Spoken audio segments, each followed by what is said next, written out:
দ্বিতীয় দিনের শুরুর ফার্স্ট ওভারে কানিক শেটের বল এজ নেয় শাকির হাবিব গান্ধী। এই তিনটে সিচুয়েশনেই কিন্তু একমাত্র আম্পায়ারদের কাছে ভিডিও রেফারেল নেয়ার সুযোগ ছিল। আমার প্রশ্ন এখানে, কি করে ইস্টবেঙ্গল এবং ভবানীপুর দুই ক্লাবের কর্মকর্তারাই একটা মেগা ফাইনাল, যেখানে আমরা অলরেডি জানি ম্যাচ গরম হয়ে আছে, মাঠ গরম হয়ে আছে, মাঠের ভিতরে অলরেডি এত কিছু ঘটনা চলছে, ফাইনাল দিনে কিভাবে এখানে আমরা দেখতে পেলাম যে ক্লাব কর্মকর্তারা ড্রেসিং রুমের মধ্যে উপস্থিত। বিতর্ক যেন কিছুতেই পিছু ছাড়ছে না ক্রিকেট অ্যাসোসিয়েশন অফ বেঙ্গলকে।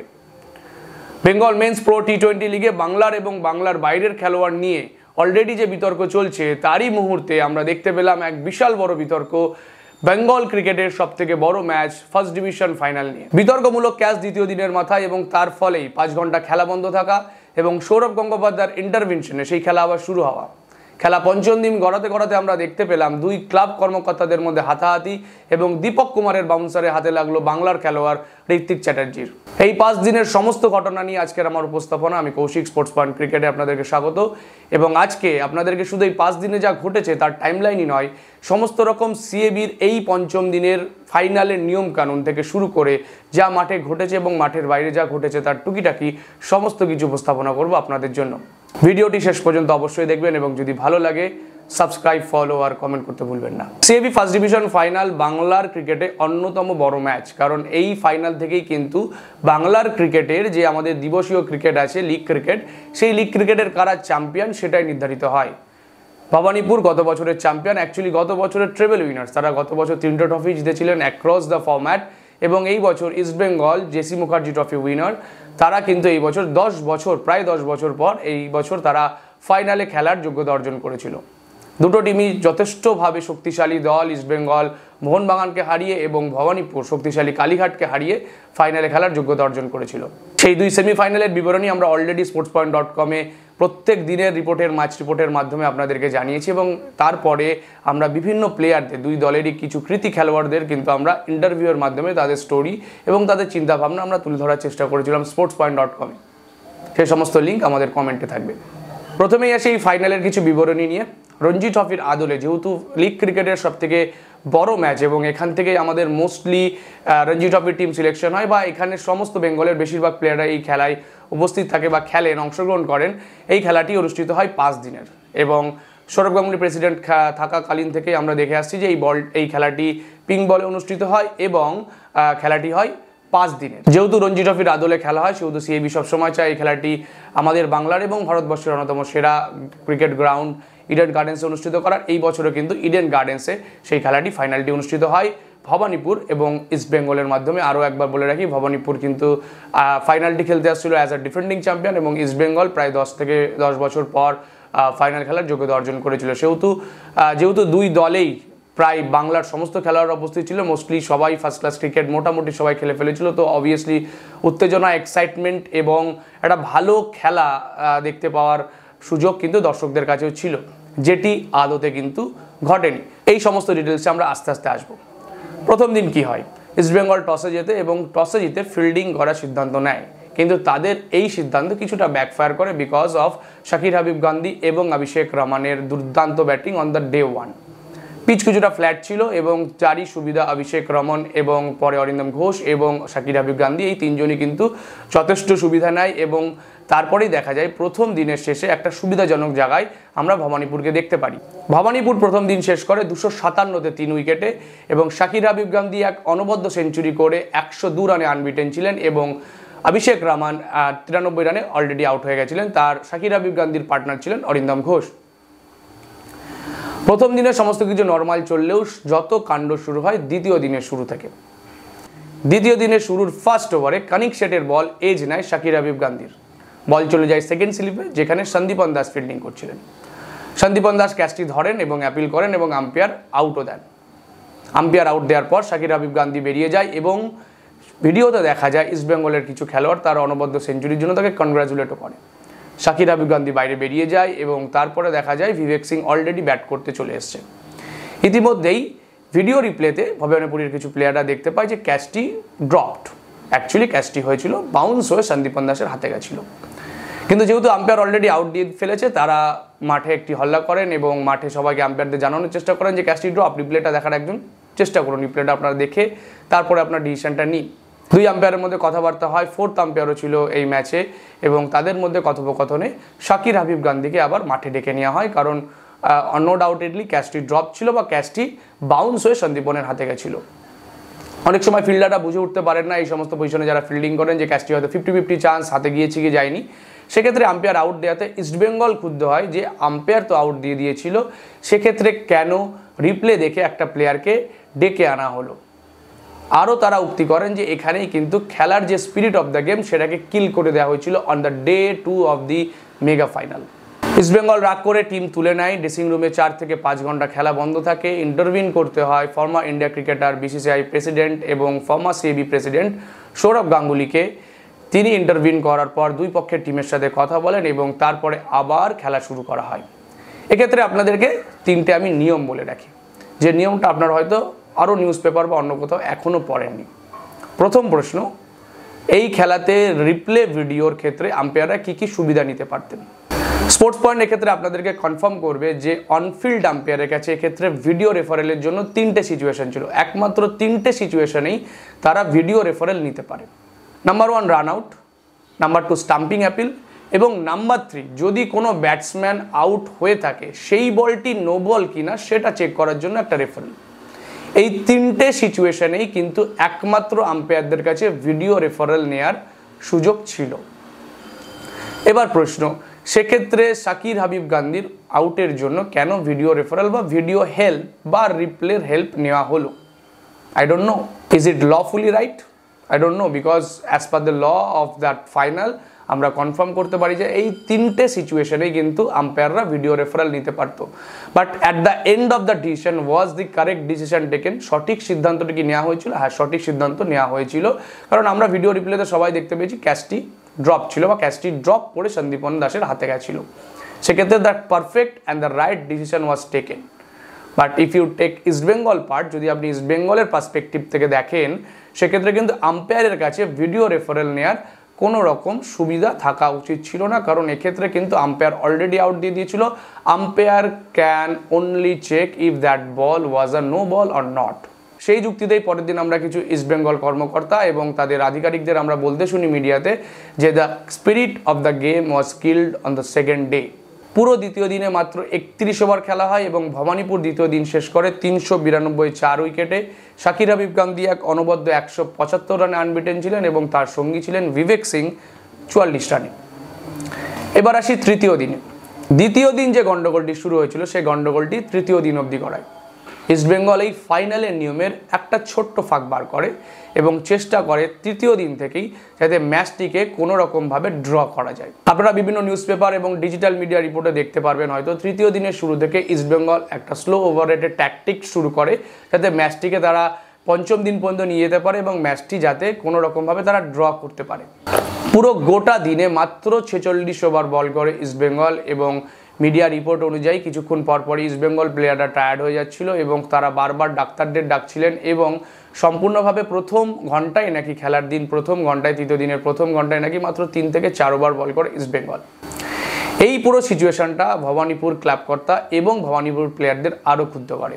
এবার আপনাদেরকে এখানে একটা ছোট্ট একটা নিয়ম বলে রাখি, এই ক্লাব চ্যাম্পিয়নশিপ বা লিগ চ্যাম্পিয়নশিপের বাকি সমস্ত ম্যাচ, এই ফাইনাল ব্যতীত বাকি সমস্ত ম্যাচ, মানে আপনি যদি নকআউটসেরও কিছু ম্যাচ দেখেন, pre quarter final, quarter final, semifinal, সেই ম্যাচগুলোতে কিন্তু পেনাল্টি রানসের একটা সুবিধা প্রত্যেক টিম পেত।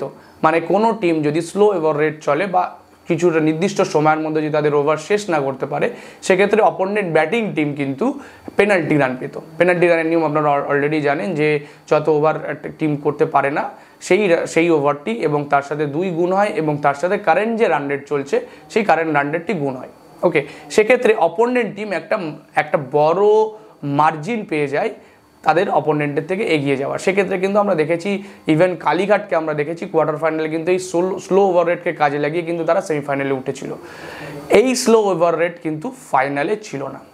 ফাইনালে কিন্তু এখানে যেহেতু ম্যাচটি 5 দিনের, ফাইনালে কিন্তু কোনো রকমভাবেই এখানে স্লো ওভার রেটের ক্ষেত্রে পেনাল্টি বা বাকি কোনো কিছু নিয়ম ছিল না। এক্ষেত্রে আপনাদেরকে আরও একটা নিয়ম বলে রাখি যে এক্ষেত্রে কি আম্পায়াররা আটকাতে পারে না, বারবার মাঠে ডাক্তার ঢুকছে, বারবার মাঠে ফিজিও ঢুকছে, তারা কি খেলাটিকে আরও গতিতে চালানোর জন্য ট্রাই করতে পারে না? অবশ্যই পারে। কিন্তু এই যে প্লেয়াররা ইনজুরি হচ্ছে, যেহেতু অনেক গরম এবং খেলাটি 5 দিনের, সেক্ষেত্রে আম্পায়াররা কিন্তু পুরোটাই নির্ভর করছে what the doctors and the physios are saying. সেক্ষেত্রে কিন্তু ডক্টর আর ফিজিওরা যদি বলে যে yes this is a serious illness, সেক্ষেত্রে কিন্তু যে সময়টা প্রত্যেকবার আপনারা জানেন যে প্রত্যেকবার যখনই ডাক্তার বা ফিজিও ঢুকছে, যখনই ট্রিটমেন্ট ঢুকছে, তখনই কিন্তু কিছুটা করে সময় হারাচ্ছে।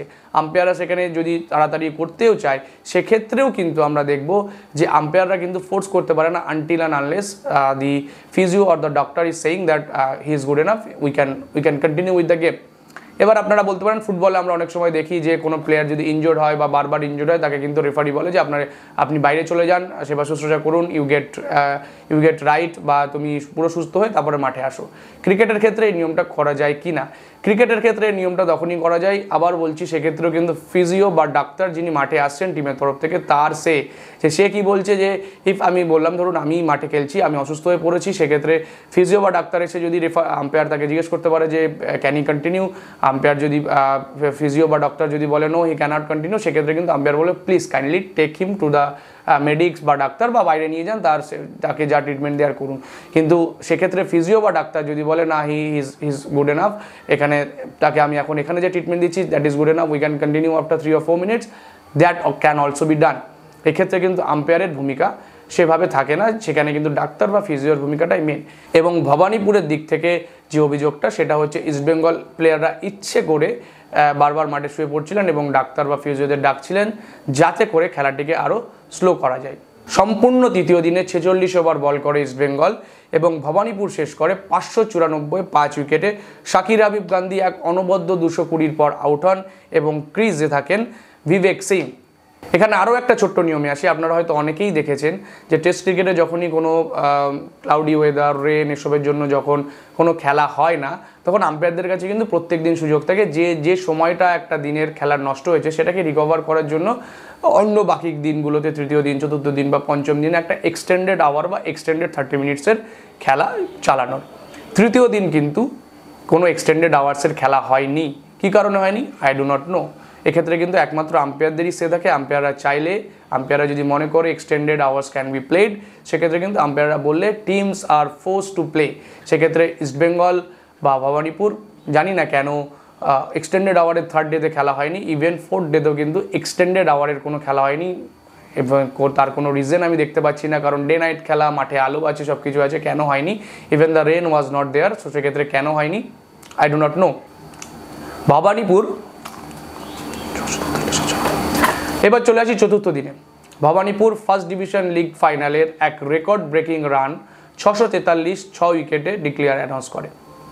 ব্যাট করতে নামে ইস্টবেঙ্গল, আর ইস্টবেঙ্গলের কাছে এক্ষেত্রে একমাত্র উপায় ছিল joint winners over and to bat till day 5। এক্ষেত্রে আপনাদেরকে একটা নিয়ম বলে রাখি, রঞ্জি ট্রফিতে হয়তো আপনারা দেখে থাকবেন যে যেহেতু খেলাটি যদি মীমাংসিত না হয় 5 দিন বা 4 দিনের খেলাতে, সেক্ষেত্রে প্রথম ইনিংসে যারা লিড পায় তারাই কিন্তু উইনার্স হিসেবে ঘোষিত হয়। আমরা দেখেছি রঞ্জি ট্রফি ফাইনালে বেঙ্গল ভার্সেস সৌরাষ্ট্র, আপনারা ইডেন গার্ডেন্সে দেখেছেন, সেক্ষেত্রেও কিন্তু সেমই ছিল।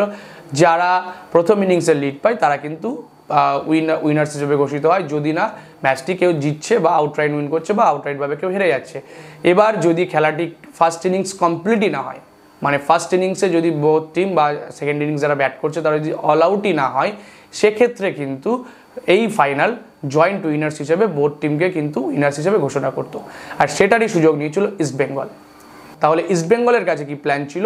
Bat till day 5 and make it a draw match. সেক্ষেত্রে ইস্টবেঙ্গলের কাছে কিন্তু এই ড্রটাও would feel like a win, আর সেক্ষেত্রে ভবানীপুরের কাছে এই ড্রটা would feel like a defeat.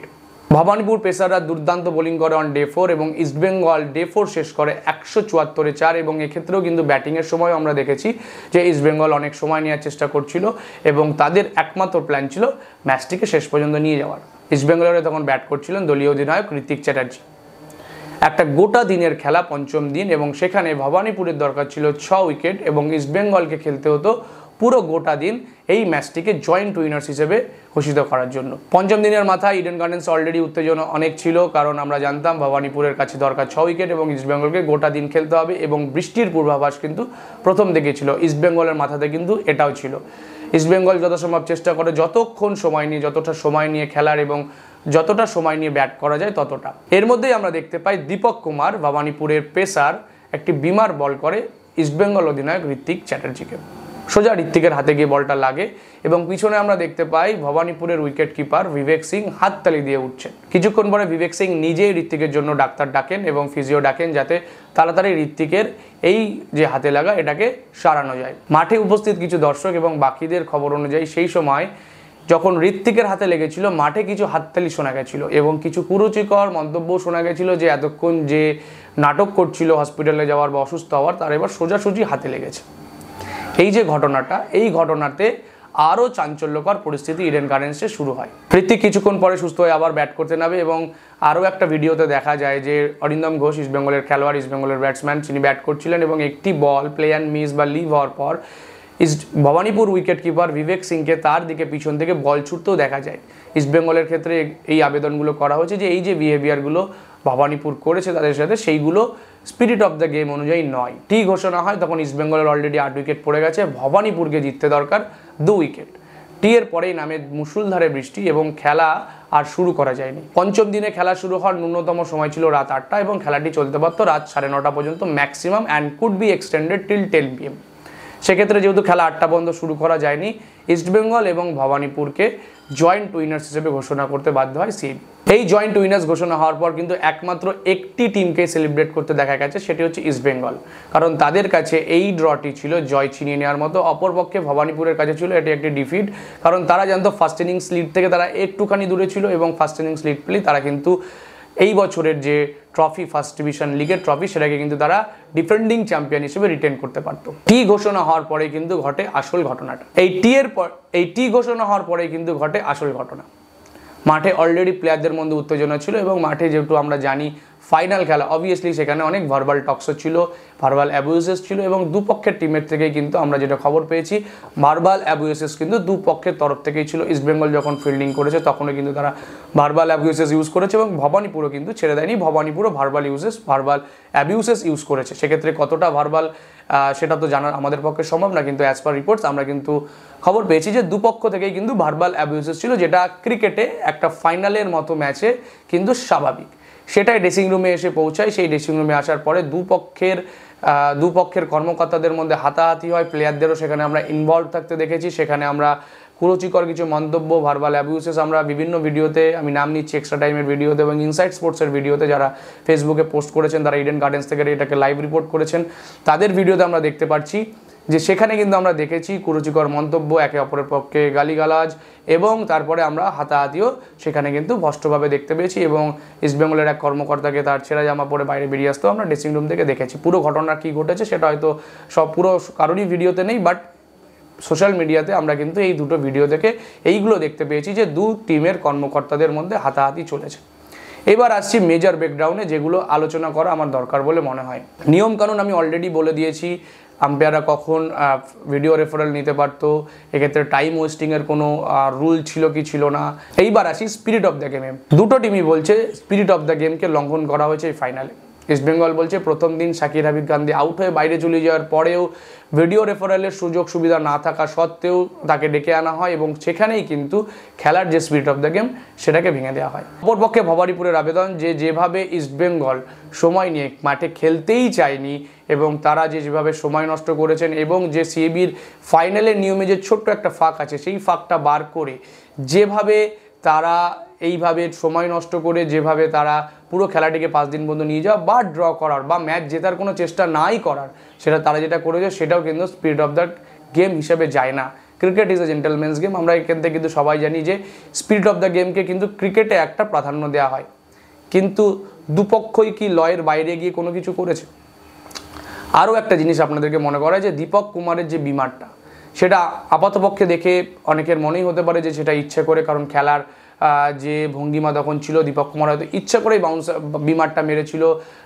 বিবেক সিংয়ের হাততালি হাতে লাগার পর সাত বা মাঠে দাঁড়িয়ে মাঠের ভিতরে থাকা বিভিন্ন লোকেদের হাততালি, সেটা কিন্তু প্রমাণ করে দেয় বা সাজেস্ট করতে পারে যে দীপক কুমারের বিমারটা, এখানে আমি দীপক কুমার বাইরের ছেলে, ঋত্বিক আমাদের বাংলার ছেলে, বাংলার গর্ব, বাংলা থেকে IPL খেলেছেন, এসবে আমি যাচ্ছি না। দীপক কুমারের যে বিমারটা সেটাও লফুলি ছিল কিনা। আপনারাও জানেন একটা বোলার ফার্স্ট বিমার কিন্তু মারলে আম্পায়াররা তাকে ওয়ার্নিং দেয় বা তাকে কশন করে। সেক্ষেত্রে যদি আম্পায়ারদের মনে হয় না সে ইচ্ছা করে মারছে বা ইচ্ছা করে বিমার মারার চেষ্টা করছে, সেক্ষেত্রে তার ক্যাপ্টেন আর বোলারকে ডাকে, তাকে কশন দেয় এবং সেক্ষেত্রে বোলার তারপরে সেকেন্ড বিমারের পর কিন্তু তাকে ডেকে নেওয়া হয়। তো ইস্টবেঙ্গল যদি পুরো গোটা 4 দিন ধরে বা 3 দিন ধরে যদি একটা নিয়মের ফাঁক বার করতে পারে, সেক্ষেত্রে ভবানীপুরের দিক থেকে বলা হতে পারে যে আমরাও তাহলে একটা নিয়মের ফাঁক বার করেছি। ঋত্বিক চ্যাটার্জি যখন ব্যাট করছিলেন তখন ইস্টবেঙ্গলের মেন ব্যাটসম্যান তিনিই ছিলেন, এরপরে বোলাররা ছিল। সেক্ষেত্রে যদি তার আর ব্যাট করার আর সুযোগ না থাকতো বা তাকে যদি আহত করা যেত বা এরকম সিচুয়েশন হতো যে সে একটা হাত ইনজোর, তাকে হয়তো হানুমা বিহারীর মতো এক হাতে ব্যাট করতে হবে, মানে এরকম সিচুয়েশন যদি আসতো, সেক্ষেত্রে ভবানীপুর জেতার একটা সুযোগ থাকতো। মানে দুই টিমই, এক টিম ড্র করার জন্য, এক টিম জেতার জন্য মরিয়া প্ল্যান তাদের একটা করেছে। Lawfully they are both correct, but with spirit of the game they are both রং।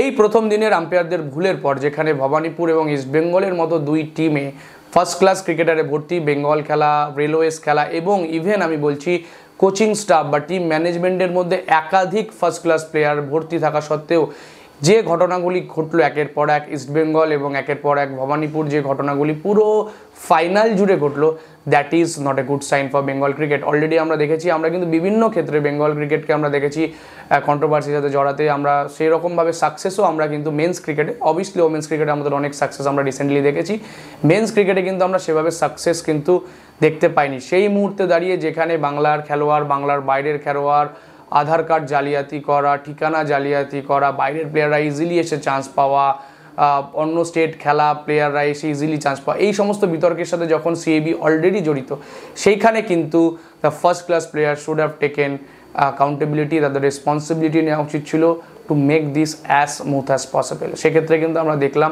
দুপক্ষই কন্ট্রোভার্সিতে জড়ালো, দুপক্ষের দিক থেকেই স্পিরিট অফ দ্য গেমের বাইরে গিয়ে বিভিন্ন রকম ডিসিশন নেওয়া হলো, যে ডিসিশনগুলো ফার্স্ট ক্লাস প্লেয়ারদের কাছ থেকে ইজ নট এক্সপেক্টেড। এক্ষেত্রে অনেকেই বলতে পারেন যে final match, they both are desperate to do well.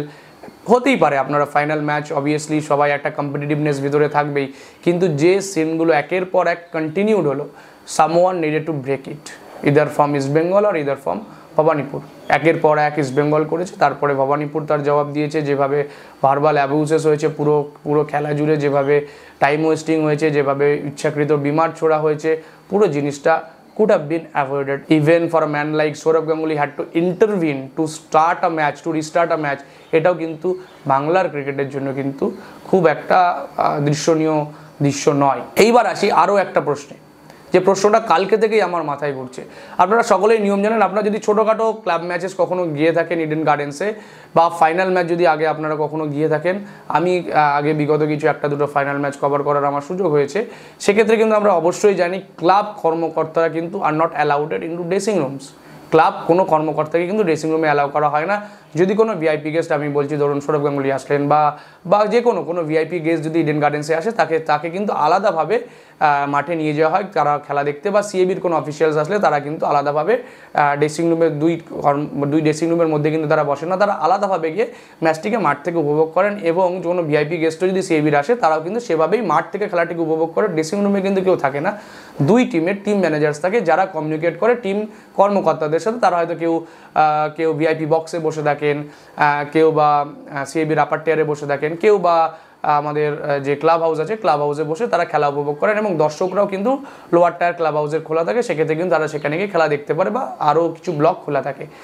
আমার প্রশ্ন এখানে, কি করে ইস্টবেঙ্গল এবং ভবানীপুর দুই ক্লাবের কর্মকর্তারাই একটা মেগা ফাইনাল, যেখানে আমরা অলরেডি জানি ম্যাচ গরম হয়ে আছে, মাঠ গরম হয়ে আছে, মাঠের ভিতরে অলরেডি এত কিছু ঘটনা চলছে, ফাইনাল দিনে কিভাবে এখানে আমরা দেখতে পেলাম যে ক্লাব কর্মকর্তারা ড্রেসিং রুমের মধ্যে উপস্থিত? কারণ আপনারা জানেন ড্রেসিং রুমের মধ্যে ক্লাব কর্মকর্তারা যদি না থাকতো, তাহলে এই যে হাতাহাতিটা হয়েছে, এই যে একটা সংঘর্ষ হয়েছে, এই একটা বিচ্ছিরি ঘটনা যেটা ঘটেছে, সেটা কিন্তু ঘটতো না।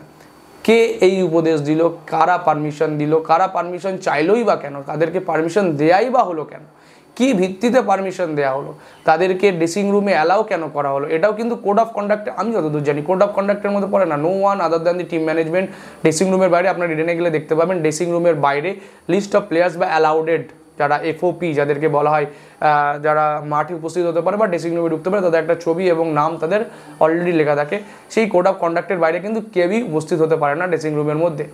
তাহলে সেক্ষেত্রে কিভাবে বোথ ইস্টবেঙ্গল এবং ভবানীপুরের এই কর্মকর্তারা ড্রেসিং রুমে উপস্থিত থাকলো? আজ প্লেয়াররা নিজেদের মধ্যে ভার্বাল অ্যাবিউসেস করতেই পারে। প্লেয়াররা আজ ঋত্বিককে আপনারা দেখছেন ইস্টবেঙ্গল খেলতে, ঋত্বিক কিন্তু ভবানীপুর খেলেছে। আর সন্দীপনকে আপনি দেখছেন ইস্টবেঙ্গলে খেলতে, সন্দীপন কিন্তু ভবানীপুরের one of the oldest serving players. আপনারা দেখছেন বিবেক সিংকে ভবানীপুরের খেলতে, বিবেক সিং কিন্তু ইস্টবেঙ্গল আগে খেলেছে।